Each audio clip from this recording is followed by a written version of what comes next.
हाथी और चिड़िया एक घने जंगल में एक बड़े पेड़ पर चिड़िया का परिवार रहता था। ये छोटी और चंचल चिड़िया एक मजबूत शाखा पर अपना आरामदायक घोंसला बनाकर खुशी खुशी जीवन जी रही थी। हर सुबह वे चहकती और जंगल की शांति का आनंद उठाती। एक दिन एक विशाल और शक्तिशाली हाथी जंगल में आ गया। यह हाथी अपनी विशालकाय काया के कारण बहुत लापरवाह और विनाशकारी माना जाता था। जहां भी वह घूमता, पेड़ों को गिरा देता, झाड़ियों को कुचल देता और बिना ध्यान दिए हर चीज को नष्ट कर देता। एक दोपहर की बात है, हाथी को प्यास लगी और वह उस पेड़ के पास आया जहां चिड़िया रहती थीं, छांव की तलाश में। अपनी भारी भरकम चाल में उसने पेड़ से टकरा दिया और इतनी जोर से हिलाया कि चिड़िया का घोंसला नीचे गिर गया। दुर्भाग्य से घोंसले के अंदर के अंडे टूट गए। चिड़िया दुखी हो गई और निराशा में चीखने लगी। मां चिड़िया ने अपने अजन्मे चूजों की मौत पर कड़वा आंसू बहाया। दुख और गुस्से से भरी चिड़ियों ने हाथी से बदला लेने की कसम खाई। अगले दिन चिड़ियों ने जंगल में अपने दोस्तों को बुलाया ताकि वे हाथी को सबक सिखा सके। वे एक कटफोड़वा के पास गए जिसके नुकीले पंजे और मजबूत चोंच थी और अपनी दुखभरी कहानी सुनाई। कटफोड़वा उनकी दुर्दशा से प्रभावित होकर मदद करने के लिए तैयार हो गया।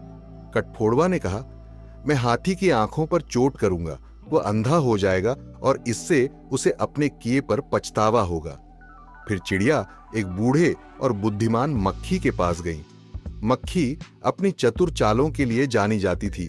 उनकी योजना में शामिल होने के लिए सहमत हो गई। मक्खी बोली, मैं हाथी के कानों के आसपास भिनभिनाऊंगी, उसे परेशान करूंगी और उसे बहुत असुविधा होगी। अंत में चिड़िया एक मेंढक के पास गईं जो तालाब के पास रहता था। मेंढक अपनी गहरी टर्राहट और पानी में छिपने की क्षमता के लिए जाना जाता था। उसने हाथी को जाल में फंसाने का वादा किया। जब हाथी अंधा हो जाएगा, मैं एक गहरे गड्ढे के पास बैठूंगा और जोर से टर्र टर्र करूंगा।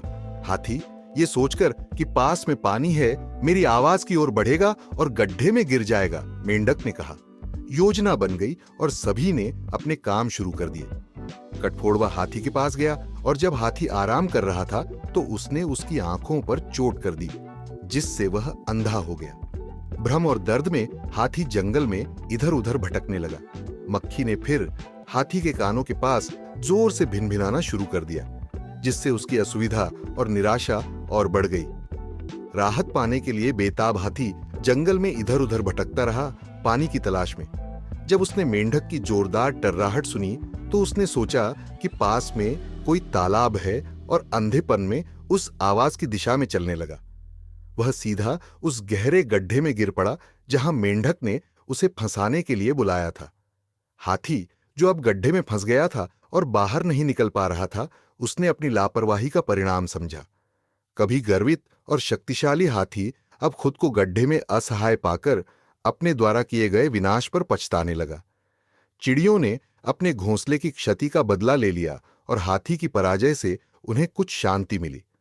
उस दिन से हाथी जंगल के जानवरों के लिए एक चेतावनी बन गया, जिससे सभी को याद दिलाया गया कि सबसे छोटे जीव भी एकता और चतुराई से सबसे बड़े शत्रुओं को हरा सकते हैं।